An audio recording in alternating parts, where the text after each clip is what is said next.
What is up, Waffle Gang? I do hope you are well. My name is Mark, and today we're checking out some more r/AmITheButthole. If you'd like to subscribe to the channel, it'd be very helpful. Just click that subscribe button, maybe that notification bell too. A quick shout out to Charlie P, the Knitting Memby, for joining us yesterday, and for everyone for spending 20 minutes of your time with us today. It means the absolute world, and let's crack on with today's stories. Much love, guys. From Pragmatic Panda 42. Am I the arsehole for not giving a kidney to my father? My 23 female father, 71 male, has a chronic kidney disease and needs a kidney transplant for survival. He has 3 older kids, half siblings, but none of them are compatible. I have the same blood type but haven't tested for compatibility yet. His blood type, coupled with comorbidities, fatty liver from alcohol consumption, make him an unlikely donor recipient in my country. We met this year. My mum told me he was dead when I was a child because he didn't want to be in my life. She told me the truth when I was 18 and I found out he was still alive, had other kids and where he lived. After pondering, I decided not to contact him. I always lived in the same city and house growing up, so he knew where to find me and never tried. His name is not on my birth certificate. My mum's brother-in-law has been my dad for everything that counts. A few years ago I met my father's nephew, his wife's nephew, 28 male, Max. We became friends without knowing about the link and eventually started dating. Been together for 2 years. When we found out about the link, I told him I didn't want my dad knowing about me and he respected my decision. They are fairly close because Max's dad died when he was a teen and my father became his main role model. I got pretty sick a few months ago and had to be hospitalized for 3 weeks. My father heard that Max's girlfriend, me, was very sick. She used the word dying from my half-sister, so he went to offer support. Figured who I was. He did know my name, plus I'm a copy of my mum, and lost it. He insulted me and my boyfriend, called me a gold digger and him an idiot for thinking I got close to him without knowing who he was. Up to this point, I didn't even know they were rich. I knew they were well off, but Max works his ass off and never talks about money. We don't live together and both lived abroad before the pandemic. I recently graduated uni, studied with a full scholarship abroad, worked and saved enough to pay for my masters. Even then, my mum's legacy is substantial, so I'm not worried at all for my future financially. Max eventually forgave him and trusts I am not with him due to money.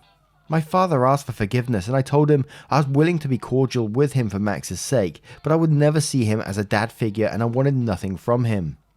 Today he talked to Max, said his kidneys were failing and he would be hospitalized until a kidney becomes available.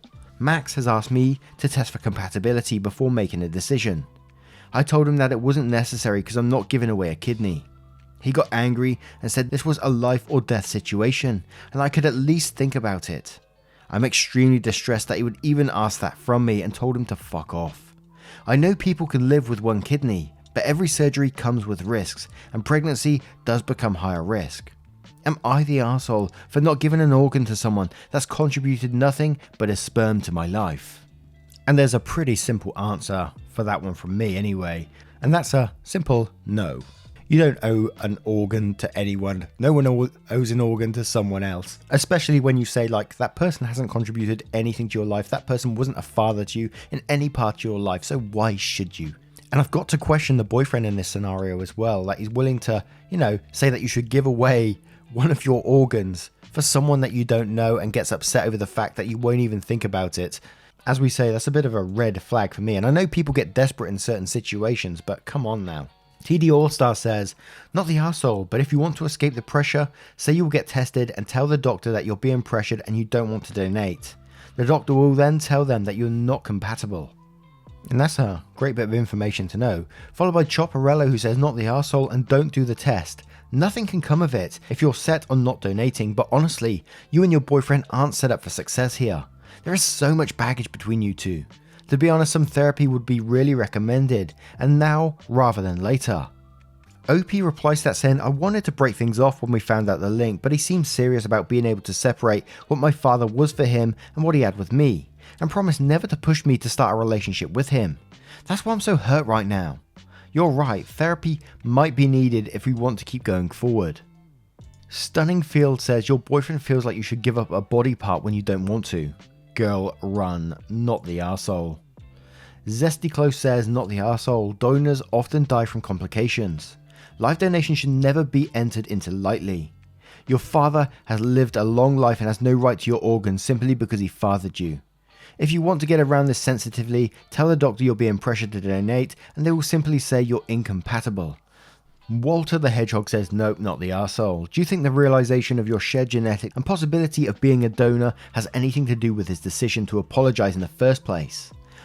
And we have a couple more, one from Fickle Willow who says, not the arsehole, Max should respect your decision regarding your body. As you said, every surgery comes with a risk. I doubt your father would reciprocate if it was you in the situation. This man doesn't care about you. Don't sacrifice a part of your body for him. If Max can't understand, then he is not the right person for you. And finally, Jay Echo says, hi, living kidney donor here who had a perfectly healthy pregnancy post-donation. If you are healthy, you have nothing to worry about here. But also not the arsehole, you don't need a valid reason to not give a body part away. No is a complete sentence. This isn't an easy ask. I was privileged in health to give a kidney to my sister's husband, who I've known since I was 13, when I was 32. He's an amazing father and husband, and I wanted my niece and nephew to have their father.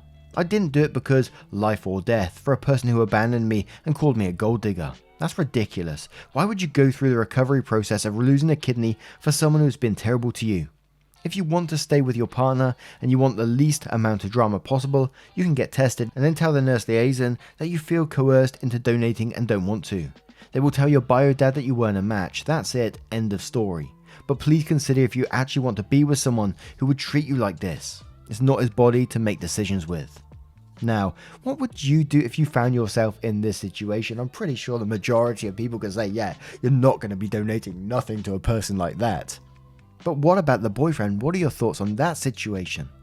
Let me know your thoughts in the comments below and we'll move on to the next story. It comes from a throwaway account titled, Am I the Arsehole for calling my husband delusional for demanding I give him 50% profit of my business that he didn't support? My husband, male 35, is a bank clerk, and I, female 29, have a work from home job, which I barely bear since I'm an active outdoor person and like doing gardening stuff in particular. I figured since I have a background in gardening, I decided to use our spacious backyard to grow flowers and sell them online after arranging and organising them into bouquets. When I brought this up with my husband, he said this was the worst idea ever, adding this would be a major waste of time and money and suggested I look for a second job. I didn't listen and started my business little by little. In a matter of 18 months it started bringing decent money and I gained customers. My husband offered to look at how much I was able to make in the past months and was impressed. The other day he was standing with his drink while I was checking my flowers. He talked about what a good job I was doing keeping our business flowing. I corrected him about it being our business and reminded him how little faith he had in my potential to make decent money out of selling cut flowers.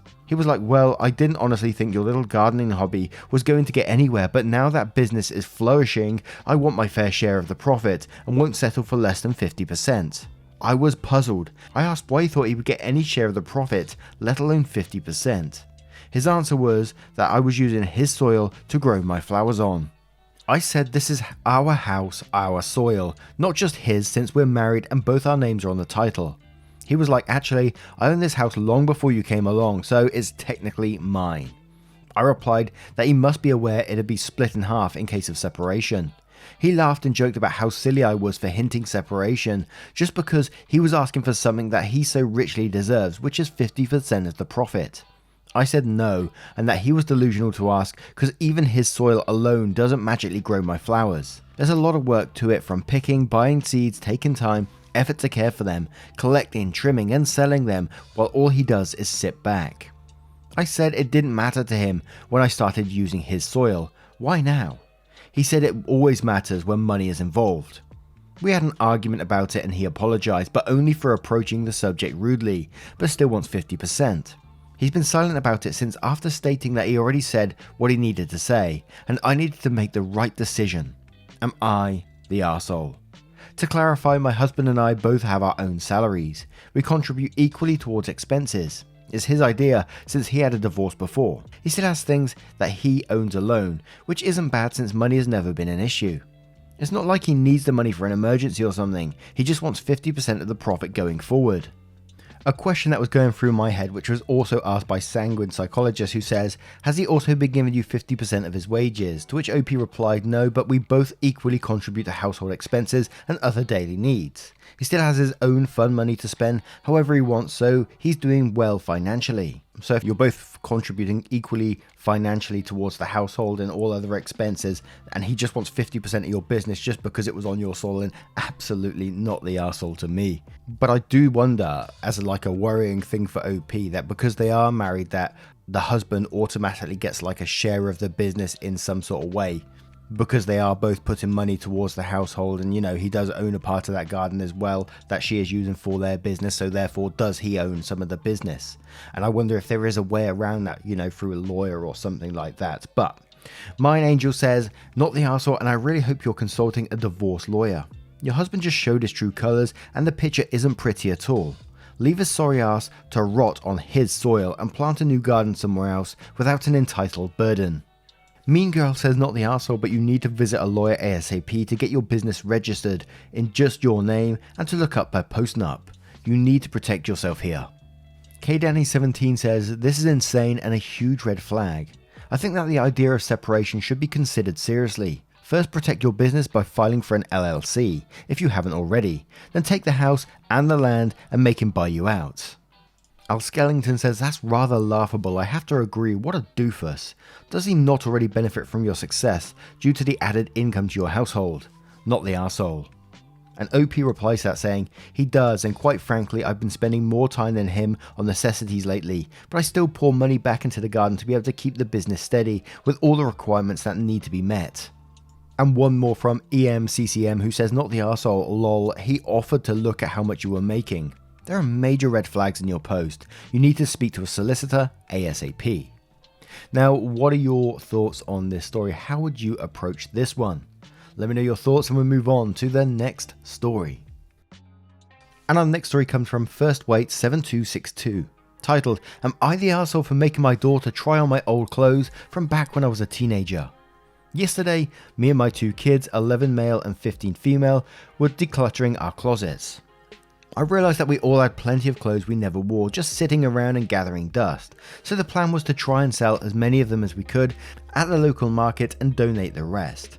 As I was digging through some old boxes I hadn't opened in years, I found several of my favourite dresses, skirts and blouses from back when I was a teenager in the early 90s. They brought back so many good memories, and I even tried some of them on. But I quickly realised that I gained more than a little bit of weight since then, and there was no way in hell I was ever going to fit into these things again. I still wanted to see the way they looked on an actual person though, one last time before selling them or giving them away for good. So I called my 15-year-old daughter and asked her to try a few of them on herself. She has the same tall and slender figure I used to have when I was younger, and in a way I guess I thought seeing her wearing those clothes would be a bit like seeing my own self in them again. I figured she wouldn't mind. It would only be for a brief few minutes at most, and the only person who'd ever see her in them would be me. As you can already guess though, my daughter was completely against this. She's always liked baggy, shapeless clothes like jeans and boxy t-shirts, and reacted horribly when I suggested she tries on a dress or even just a plain blouse for a few minutes. It took a whole lot of begging and insisting on my part for her to finally agree to try one of these dresses on, and even then it was only after I threatened not to take her and her brother to their weekly swimming classes anymore. I never actually intended to follow through with that threat though. I was still going to take them both to their classes regardless of whether she agreed to wear some of my old clothes or not. I was just looking for a way to finally get her to try on one of the dresses, but I suppose I could have handled it better. Still though, I failed to see why it was such a big deal to my daughter. I would never force her to go out in public wearing clothes she doesn't like or doesn't feel comfortable in, and I'm happy to let her express herself however she wants. This time though, nobody else was going to see her in those clothes but me, and she was going to get to take them off after less than a few minutes. Would it really have been such a big deal if she put them on for 1 or 2 minutes at most? I honestly don't see harm in all this, but my daughter does and has been upset with me ever since. Did I act like an arsehole? I would really appreciate some of your guys' thoughts. Look, to me in this one, it's a simple case of boundaries. Your daughter had a boundary that she didn't want to put on these clothes. You crossed it, you forced her into it by trying to take away something that she wants to do, even though it was an empty threat. She should have said no, you should have respected that. It's her body, it's her choice. She can do what she wants, she can put on what clothes she wants, it's up to her. And I understand that you may have seen these clothes and brought back so many memories and wanted to, relive some of your past, but you can't do that through your daughter. You can't treat your daughter like a doll and put clothes on her. That's just not the right thing to do, is it? So you're going to be the arsehole in this situation, I'm afraid. But Infamous Buzz B says, you're the arsehole. Are you sure you're a parent of a 15-year-old? Because by definition, that would make you an adult. You don't sound like an adult. In quotes, it took a whole lot of begging and insisting on my part for her to finally agree to try one of the dresses on. And even then, it was only after I threatened her not to take her and her brother to their weekly swimming classes anymore. Then says this is called a tantrum. When you're an adult and you throw a tantrum to get what you want, especially when it involves manipulating someone else, especially when that someone else is a family member, and especially when that family member is a daughter who is dependent on you, not just to take her swimming classes, but to love and support her and act with emotional maturity. You're a massive, massive arsehole. Yeesh. Breadcrumb Forest says, you're the arsehole. How do you not see that? You threatened to take away your daughter's extracurricular if she didn't put something on her body that she was uncomfortable with. You just taught her that she has no control over her own body and that her consent is not important. And you're just threatened to make her do things. What an incredible, harmful parenting moment. Special Koala says, and quotes, only after I threatened not to take her and her brother to their weekly swimming classes anymore. Then says, you're the arsehole, stop reliving your memories through your kids. Threatening them because of your own selfish needs is such an arsehole move, I can't even. And Tribute Spirit says, and quotes, I threatened not to take her and her brother to the swimming classes anymore. And then says, you're the arsehole, you threatened to punish your daughter and her brother if she didn't try on your old clothes. That is beyond extreme. It doesn't matter if you didn't plan on following through. You are the adult, and as the authority figure, your daughter had no choice. You're the arsehole because you behaved childishly. And one more from Care Bear who says, you're the arsehole, your child isn't your toy to force to do whatever you want. No is a complete sentence and you kept pushing her boundaries until you got your own way. You should learn how to respect others' boundaries. This is behavior that has bigger consequences too. You're teaching her that her boundaries mean nothing and that she should give in to appease others. Is that the message you really want your impressionable teenager to be receiving? Now, what do you guys make of this one? Maybe you found yourself in a similar position in the past. Let me know your thoughts in the comments below and we'll move on to another story. And our next story comes from our very own subreddit r/Mark Narrations. Come over there, get involved, post your own stories, and occasionally we read them on the channel. And this story comes from our very own Rylan Kinda Draws, who's been doing some fan art recently. A couple of pictures on the screen right now that they've done. Absolutely amazing stuff, and I'm so thankful for it. And the story is titled, Am I the Arsehole for being upset my sister took an unnecessary detour while taking me to hospital? I, 18 female, have a heart condition caused by an accident last year. Sinus tachycardia, in case you were interested in knowing, and have been in and out of the hospital for the past year or so since. My visits have gotten a lot less frequent as I've gotten treatment to handle my condition, but if I was doing completely better, I obviously wouldn't be writing this. Well, earlier this afternoon, I started feeling a bit out of breath. This happens every once in a while, and I usually listen to Mark, bless ya, or watch TV, and try to get rid of my nerves and focus on my breathing. Well, I started having chest pain shortly after, which is extremely uncommon for me. My mum, 53 female, told me to sit in my bed for a bit while she called someone to come get me. Ambulances are expensive. Finally, after a bit of searching, my mum managed to get hold of one of my sisters to take me to the hospital. I knew it would take a minute for her to show, since she had been at someone else's house on the other side of town. I waited about 20 minutes or so and she finally arrived, and I had been in a lot of discomfort up to that point. We start driving her around, but it looks like she's going in circles, but I didn't question it because different people know different routes. About 5 minutes of driving and we show up to my sister's house, and one of my other sisters jumps in the car. They are roommates. Okay, it's only been nearly half an hour of pain. I should be heading to the hospital, right? Nope. We go running around for another 5 minutes when my sister, who is driving, stops in front of a house and jumps out of the driver's seat. She walks into the house, my other sister jumps into the driver's seat and started finally driving to the hospital, which was an additional 10 minutes or so. I'm now in the ER still having chest pains and I've been here for about 2 hours now. The doctors have run tests and so far nothing life-threatening, but I still have blood work and stuff that's still being looked at. I just can't help but think my sister could have dropped us off first before going somewhere else, but at the same time it wasn't like I was passing out or acting out of the ordinary. Emergency signs, and she did save us from spending hundreds of dollars for an ambulance. So, am I the arsehole for being annoyed? I didn't express my annoyance and thanked her for the ride, but I can't help but think it was unnecessary to switch drivers because my one sister wanted to go somewhere else, especially since the place she was going was out of the way. And Rylan kindly gave us an update on their condition, which I'll cover straight away because it doesn't add anything additional to the information, but says, I've been released from hospital after being there for about 4 hours. They believe it's chest wall pain, caused from me lifting something heavy yesterday, which caused swelling. The swelling was slow, which is why it didn't hurt for a while after the mishap. They put me on anxiety and pain meds, and I'm supposed to make a follow-up appointment to make sure that was the cause. And firstly, Rylan, I'm sorry that you're having to deal with these issues that's been going on in your life at the moment. I can't imagine what it's going to be like dealing with that day to day. And I hope your follow-up appointment is a positive one as well. And I'm always blown away by these posts, that you have to consider actually calling an ambulance. Because in the UK, if there's something wrong, we just call an ambulance. We have national health insurance that covers all this kind of stuff. So we don't have to directly pay for ambulances and things like that. So I always find it like crazy that you have to think about, my heart is in pain right now. Should I call an ambulance because it might be expensive? And that thought process is just absolutely crazy to me. And incredibly sad to me as well. I feel incredibly bad for anyone in that situation. But in this particular one, assuming your sister knows about your heart condition, then it's going to be a not the arsehole. I mean, holy moly, I'd be annoyed as well, I think. And I know you're saying that, they did you a favor by picking you up, but who wouldn't? For a family member that they love, say my brother had a similar situation, I would do it in a heartbeat. I'd get up right now and I'd fly down there and straight into the hospital. There's no way I'd think, oh, that's a bit out of my way. My other brother can do that. We'll go and pick him up first, and then we'll go to the hospital. I think, Jesus. Chest pain is no joke, so it's a not the arsehole from me, but Silly Billy Quilly says not the arsehole. What the fuck though? Hey, I see you're having severe chest pain, and you know you have a heart condition, and it took me a while to get here, but like, I'm just gonna make a few stops. Like damn, with family like that, you don't need enemies. How Chimmy says not the arsehole, there's a reason doctors check the heart and brain first. They are the most vital organs. It doesn't matter if you weren't passed out, they basically played with your life.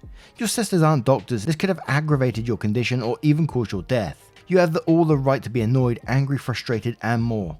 I understand that ambulance ride is not a viable option right now, but maybe you could take an Uber, get a neighbor to help, or anything that's closer to you. Heart conditions are no joke. I wish you a speedy recovery and lots of love. And Irish says, don't know how expensive ambulances are where you live, but I think calling one would have been better and safer. What the hell? You have a heart condition. The symptoms you described easily could have been something life-threatening. Do your sisters regularly act like your heart condition can be brushed off aside so easily? Do they make a habit of inconveniencing others? Have you told your mum about this? If so, how did she react? And we'll finish up with Rylan replying to that comment saying, I live in the US, so ambulances cost a stupidly large amount here, and we aren't the most well off financially, so ambulances were a no-go. My sisters are both about 10 plus years older than me, so we don't have the closest relationship. Although the one who swapped I talk to regularly and she is cool. Apparently she didn't know she was swapping until she got into the car. My mum was extremely annoyed by the delay, but since we don't own a car, we just had to shut up and accept it. Can't burn bridges with people when you have heart issues and you don't own a car. While I'd love to say I told her off for making me wait when she could have left after I was at the hospital, it's just not realistic. We were just happy to get to the hospital in the end. They were having a slow day, thank God, and the extra 20 plus minutes didn't even make me bat an eye compared to the 4 hours I spent there, but it was still a really inconsiderate thing to do. Now, what do you guys think about Rylan's story? Do you think the sister was inconsiderate? Do you think they was putting Rylan in danger? Or do you have another take on this? Let Rylan know in the comments below and we'll move on to another story. Thank you, Rylan. And our next story is also from our own subreddit, from Small Scared Heart, titled, Am I the arsehole for silently leaving my best friend's party after someone let it slip that I have psychosis and his girlfriend became afraid of me? That title is a mouthful of lemon juice. On mobile, dyslexic, excuse my spelling, formatting, grammar errors, and etc. Recently, my guy best friend had a party celebrating some restrictions having been lifted relating to the pandemic. He was at his parents' house with his family and invited a gaggle of friends, myself included, along with his girlfriend. I'm not a people person, in fact I'm terrified of other people. However, this party was important to my BFF, so I attended. I did not know BFF's other friends too well, but I do know his family. So after the initial greetings, I spent most of my time with BFF's family. Our families are like extended family to each other, plus I didn't want to velcro myself to BFF and make things uncomfortable for his girlfriend. So I flitted about between their dog, got to get those good dog pets in, and his parents, and I didn't have much to contribute to the rest of his pals. I tried my best, but none of us really succeeded, so you know. But towards the end of the night, BFF's girlfriend suddenly asked to speak with me in private, outside, which was strange as we don't interact often and we're not especially close. Different personalities vastly. She's bubbly, friendly and outspoken. I'm anxious, socially awkward and keep to myself. We stepped outside to talk, but before I could voice my concerns, suddenly being separated, I was worried that something had happened. She bluntly asked me if I was psychotic. I thought that I misheard, but she repeated herself. Our following conversation went as so. Girlfriend says, you know, psychotic, psycho. Someone told me that you see and hear things that aren't there. I said, what? Who told you that? The only people who knew about the psychosis were BFF and his parents, and none of them would have shared that information. Of course, some friends could have overheard a conversation or eavesdropped. It wouldn't be the first time someone did this, but this, I needed to know who told her. Unfortunately, she ignored the question. I'm afraid of this very personal information spreading. She says, so it's true. I said, can we stop and just go back inside? You're making me uncomfortable and no offense, but my health is none of your business. She replies, you say that I'm making you uncomfortable, but you've been making me nervous for half the night. You've been avoiding almost everyone for the whole time you've been here. You only talk to boyfriend, his parents and their dog. This is supposed to be a party. You weren't invited to loiter. You're acting like I'm posing a danger or something. I barely know most of the people here, so of course I'm going to stick to the few people that I know. Those people just happen to be him and his family. Girlfriend then says, look, I'm really sorry, but I just don't feel safe being in the house with someone who's going nuts. There's a reason why I asked to talk to you outside and not in a different room inside. You're not hanging out with the rest of us and the party is almost over. Can you just go home? We can try to do something again another time. Honestly, at this point my brain was just starting to fizzle out from stress and I couldn't bring myself to speak anymore, so I just let her go back inside and soon after called my parents to pick me up. The next morning I got a call from BFF's parents and they asked if I was feeling any better. Apparently girlfriend had told them I wasn't feeling well. I told them that I was fine. I wasn't. I feel like a rude jerk for just up and leaving that night without even shooting off a text. His family was so nice to everyone and so patient with anxious little old me. It's been a few days now. BFF has texted me a few more times, but I don't know what to do or what to tell him. If I should even do or say anything. I just apologize and say that I'm not feeling well. I'm tired, I need sleep. I've been sort of ghosting my best friend because I don't know what to do and I abandoned him and left his parents without a word of thanks for inviting me to the party. So Waffles, am I the arsehole? No. There's no way you're going to be the arsehole in this situation to me. Absolutely not. That girlfriend is a toxic person. And I was so hurt for you in that story when she said, I think it's time for you to just like go home. Took you outside and then done that and made you go home. Has the cheek to say that she feels uncomfortable. Jesus Christ. And I'm not sure if this is the right path to go down, but if I was in that situation, I'd be telling my best friend about it and the family as well about what she said that night, because that was incredibly toxic and she is the cause of all of that, not you. You keep being your awesome self. But Irish says, girlfriend is a bitch. If she was actually afraid of you, why would she ask to talk to you privately? And it's none of her business who you talk to at that party. She's not even the hostess. You should tell BFF and his parents what really happened. Keeping this from them is only going to make you feel worse. There's a pretty good chance girlfriend pulled this stunt because she's jealous for some nonsense reason. If you let this drive a wedge between you and this family, not only do you get to feel miserable and guilty for something that isn't your fault, but she wins. Sunny Bunny says, not the arsehole, what the fuck? You need to tell your boyfriend and their parents. She was rude and disrespectful to you. EVGB's replies to that saying, agreed, she probably didn't tell them because she knew what she was doing wasn't right. Not the arsehole. Bugs Ratty says, it would have been a good idea to at least text the parents and BFF to let them know you were leaving, but you are definitely not the arsehole. Girlfriend was creepy and intrusive for doing that, and those people need to know what kind of person she is. Otherwise, what's to stop her from gatekeeping your socialization with them in the future? Eventually, she could prune you right out of their social tree without them ever knowing how or why that happened. And quotes, our families are like extended family to each other, plus I didn't want to velcro myself to BFF and make things uncomfortable for his girlfriend. And then says she does not have the right to decide in whose family you belong, and you were just being respectful to begin with. You deserve better treatment. Take care of yourself. Edit, ideally, she just needs to be educated on your condition and how it does not affect her. And we'll have one more from Double Song, who says, not the arsehole, over 1000% I agree that girlfriend is a bitch, an uneducated, simple-minded and nosy bitch, and that could stop global warming with how cold she is.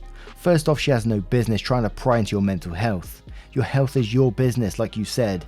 I cannot believe she had the nerve to pull you aside alone and say you were making her uncomfortable. Nah, I call bullshit, OP. You left for your mental health and that's okay. If I were you, I'd put her on blast and tell your best friend and his family. If he takes the side of his girlfriend, ghost him. If he sides with you and dumps the girlfriend, then that's a true friend. I'm sorry this happened to you, OP. I wish people were more educated on mental health and treated it with more compassion and empathy. Best of luck to you, OP. Absolutely. And however you handle this, we'd love an update in the future if you choose to share it, but there's never any pressure either. Now, what do you guys make of today's collection of stories? What are your thoughts, verdicts? Let us know if you choose to share it as well. A huge thank you for spending 20 to 30 minutes with me today and getting involved in the channel. And don't forget, if you love Reddit stories, don't forget to hit that subscribe button, that notification bell too. Apparently YouTube's been unsubscribing people to the channel for a while now, so don't forget to hit that notification, and always, if you can. No worries if you don't want to though either. There's a playlist on your screen right now which will scroll through various AmITheButthole videos and other playlists as well. We've got over 1,000 videos on this channel at the moment. It's insane. Thank you so much, and I will see you in the next one. Take care, guys. Much love.